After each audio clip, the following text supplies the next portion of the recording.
Welcome to the Hoopsville Coaches Corner, presented by Buffalo Wild Wings, here at the Hoopsville National Invitational Classic, hosted by Stevenson University. Of course, I'm Dave McHugh, now joined by St. John Fisher head coach Rob Kornaker, and we're talking to him right after his first game of the Hoopsville Classic and a win over DeSales. And first and foremost, congratulations on the win. Thanks. Hard fought, though. Certainly a very evenly matched game. Even when you guys got a bit of a lead, DeSales came back on you. Yeah, they're well coached and they're tough. They play hard. They really defend. So you have to work for what you get offensively, and they're really versatile.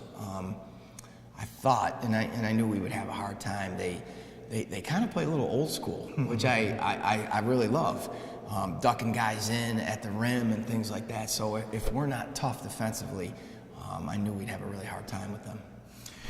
Obviously, you lost a lot from last year's squad, but you still have a good core of this group that was so successful in the last few years building forward. There's still high expectations. Yeah, I mean, anytime you have players like Keegan Ryan and Chaz Lott, it was a little unique. We had 6 seniors, and we had 4 that really contributed a lot to our success, but really our 2 best players were these 2 underclassmen. So it's a little bit unique, and they're back.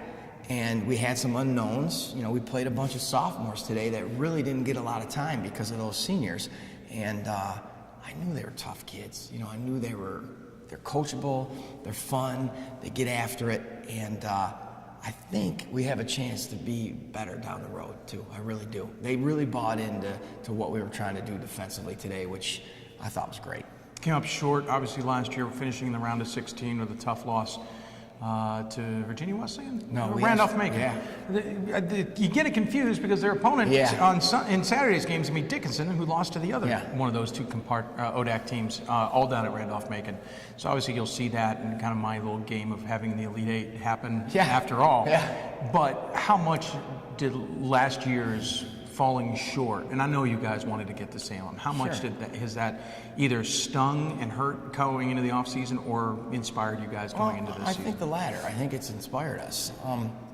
You know, winning a national championship is obviously the goal. It is so hard to do at our level. Yeah. Especially the way that the tournaments run, and I get it. I mean, I thought we were as good as Randolph-Macon. I thought they were a little bigger and a little stronger and more physical than we were. But, you know, we're playing on their floor. So that's hard.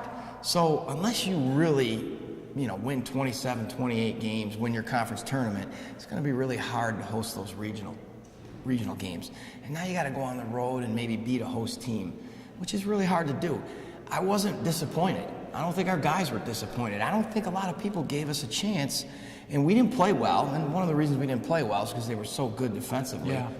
But we had a chance. It was a 1-possession game late, and I think we had the ball 2 times looking to score. So I went out of there thinking, you know what? I don't want to say we overachieved because we had all those older players, but I went out of there thinking, hey, you know, we lost to maybe a better team that night on their home floor, but we gave them everything we had. Well, of course, Randolph-Macon was a #1 team at the time. Yeah, they were number 1 in the expected country, to get to Salem and came up short against Virginia Wesleyan the next night.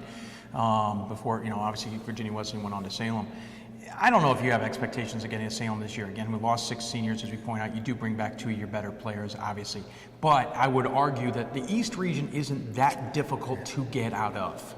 And you guys have struggled, and we talked about it. I know. The East region has been a bit of a struggle as of late. We don't have the powerhouses like the Hobarts and the Rochesters, even the Hartwicks, that have come and risen to the top. You guys are kind of the mantle right now. We'll get to another team I think that's in there too, but the mantle of the East region right now. Yeah, and I told him we weren't on camera the last time we talked, which was so I get to get it in right now. The East region is comprised of from about Albany to Buffalo. Yeah.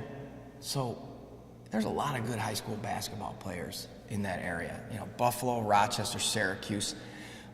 Utica area too. The ones that don't get scholarships, there's 40 schools competing for. Yeah. Some really good, you know, Hobart and Rochester you mentioned, academically.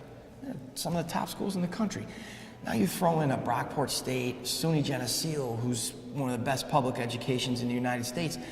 We are competing for the same, that area, you know, and Randolph-Macon's a great example. How many Division III schools are right around the Randolph-Macon area? 2. Well, we're going to play a tournament next week, the Wendy's, where we're playing the 8 Yeah. That's 8. But and that's not even all of them. Keuka. That's not. There's probably 12 schools, 20 schools within an hour and a half of us. Absolutely. So that's why I don't want to say it's watered down, but you go back to the Rochester teams when Coach Neer was there, when they were getting to Final Fours, and they had the ability to recruit nationally. Right. I can't remember all their names, but Gabe Perez was from Texas. That's a team that went to the Final Four. They had a big kid that was unbelievable, but he was a Boston kid. So we don't have the ability to do that. Academically, St. John Fisher is, getting so much better. But you're trying to expand that picture. Absolutely. You're going maybe not nationally, but you're trying to at least broaden the region. You know why? Because it's so hard to compete with all those really good schools. And so do I want to stay home and try and drag a kid out of Buffalo or Rochester that I know 6 or 7 schools are going to be on? Or, my assistant is unbelievable, Sean Coffey. He works unbelievably hard. He's great at identifying talent. He's going to be a great head coach someday, soon, hopefully. And he'll work at it. So if we're getting on the phones, if the school's going to support us, getting out there and trying to do that Rochester model or that Hobart model, where we're trying to go out and get kids from other areas who are saying, wow, great education. They have to have a reason to fly in from Florida or to come in from New Jersey and those kinds of things. So we got to hang our hat on our academics. We got to hang our hat on having really good people in our program. And I would like to think that we're heading in that direction, but it's just so hard. It really is. It's hard competing with all those schools. Quick couple things on the region. How do you see the region shaping up? I think Oswego State is in the mix, and nobody's really going to be talking about them, but you talked about a couple others that could certainly be in the mix. Is this a couple dogs at the top, or is this maybe a little deeper than people are giving this region credit? I think it is going to be a little bit deeper. But again, I'll take a Nazareth because they're right down the road. Nazareth might have 2 of the best Division III players in our region and maybe around. Like, they can compete with just about anyone. They got a super athlete and another 4 or 5 man that can stretch the floor. They're going to be, if they get it going and stay healthy, they'll have a chance to be really good. Our league, Hartwick, Todd does a great job at Hartwick. He always seems to have maybe a transfer that comes out of nowhere where you don't know who he is, and then the next thing you know, he's getting 20. I think Oswego, we scrimmage them. They're as talented as anyone. Yeah. And he does a great job. They've got size. They've got guard play. I know he's been targeting this year. He knows he's got it. And he got another big transfer. So it's going to get him some depth on the bench. And he's a really good coach, too. It's so early. It really is. I came down here with our guys because I know they're young. And I know we were going to play good teams. And we'll see what we're made of. We were horrible defensively the other night. Team shot 55% on us. Rob Schoner's team at SUNY Poly does a really good job too. They kind of worked us offensively. We just scored it a lot more. And today, I'm a little old school a little bit. I want to be good defensively. I want our guys to guard because I think we have enough talent and natural basketball players that they'll be able to score and figure it out. But if we defend, we could be different than some of those other teams. Coming up for you guys is the 50th annual Wendy's Classic, but the final Wendy's Classic. And I know I'd heard rumblings in the offseason that this is where it was headed. Your quick thoughts on the tournament as it has been, and your thoughts on why it's going away. Yeah, it's a little bittersweet. 50 years is a long time. I think if it's going to go away, why not? On 50, I know. It's make a big one, stopping at 49 would be horrible. The hard part is over the years, there's just too many teams that didn't have the ability to host games. It's just like we talked about with the regionals. It's a hard tournament to win when you have Rochester, Hobart, Naz, you have all these good teams. Now all of a sudden you got to maybe go to their home floor for a first round game. Yeah. So it's a little unfortunate that we couldn't get that all worked out. I think you might see something. Some of our, playing, they were talking about maybe a Big 5, which I thought would be kind of neat, or just having maybe a 14 tournament, something like that. But I'll miss it. I grew up in Rochester. Yeah. It used to be televised. It would be a situation like this on network TV. Yeah. Back in the day. I remember that in high school. So for those reasons, I'll certainly miss it. It's a stressful week. I won't miss that. Yeah, you can imagine. Because you're going to have 3 really good games. Yeah. And you're like, honestly, I say, man, if we could go 2-1 in that tournament, win and lose, like, I don't care if we lose the first one. If you, at the end of the day, go 2-1, you feel pretty good about it. Quickly about your conference, what do you expect from it? Obviously, everyone's predicting you guys, but I have a feeling there's some dark horses. Yeah, Hartwick's really talented. Nas, with those two guys, anytime you have two guys that really can play, I think it's going to be a lot of who stays healthy. We didn't play a lot of guys tonight because we have so many young guys, but last year we were good. We were 8-9 deep every night. So I like those.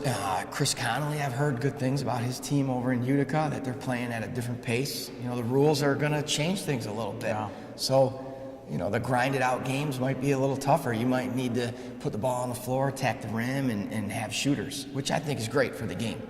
So, but it's conference play. It's just so hard. It's so tough.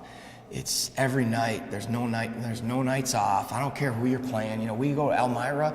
Historically hasn't been a great team in our conference, but I can't remember us ever going there and just smacking them. Sure.